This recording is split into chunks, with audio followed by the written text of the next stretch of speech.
Hi guys, welcome back. It's Saturday. It's Megan and I'm so happy to see you guys today. This week we have been talking about how we boldly tell others about Jesus. Our lesson this week was about the disciples being sent out by Jesus, and we learned about that from Matthew 9:35 through Matthew 10:8 and also Matthew 28 verses 19 through 20. We talked about our new memory verse for August this week, which comes to us from 1 Peter 3:15, and it says, "If someone asks you about your Christian hope, always be ready to explain it." Now it's a new one for this week, so I encourage you guys to help your kids learn and memorize it. We do have a couple questions for you guys to ask your kids this week to talk about that follows up with the lesson. The first one is, what happens when people tell their friends about Jesus? Who can you tell about Jesus? Ask them these questions and encourage them to give you thought-out answers.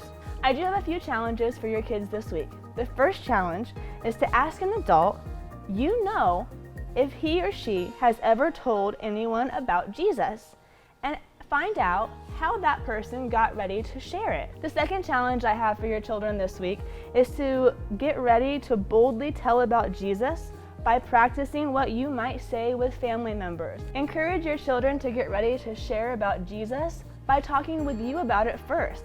Have them practice telling you what they would say as you get ready to leave for work, or practice on their siblings as they get ready for bed that night. And our third challenge for your children this week is to try to say key verses in your head while you brush your teeth each morning, and boldly tell the verse to family members as they get ready for school or for work. That's going to really help it set into their minds so they remember it, and so it's easy for them to say. We do also have 2 activities for you guys to do at home with your families this week. And the first one is called Be Bold. And the items that you're going to need for this activity are paper, pens, and highlighters.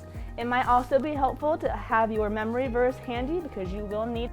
And it comes to you from 1 Peter 3:15. So the first thing that you're going to do in this activity is gather your family together so that everyone can practice being bold.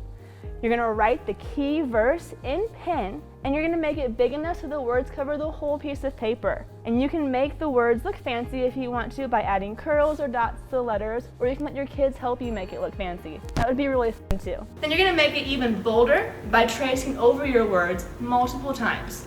And then you're going to make it bolder still by using highlighter to highlight the words. And then the last part of this activity is for you guys to hang this piece of paper somewhere to remind your family to be bold all week. You can hang it on your refrigerator, or you could hang it by your front door so you guys see the scripture as you leave. Our second activity that we have for you guys this week is called Multiplying Disciples. And all you're going to need for this activity is paper. The first thing you guys are going to do is gather your family together. And then you're going to rip a piece of paper in half for each person. Count how many pieces of paper you now have. Continue ripping each piece of paper in half and counting the total number until you can't rip them any smaller. The next thing you guys are going to do is talk about how telling friends about Jesus can multiply how many people know about Jesus. And the last thing that you guys are going to do for this activity is to think of 2 people that you can tell about Jesus this week. Write their names or their initials on 2 of the pieces of scrap paper and help each other remember to tell those people about Jesus this week. Have fun with these activities and have fun outside this week. It's August and it's so close to school starting. Have a great week and we'll see you guys later. Bye!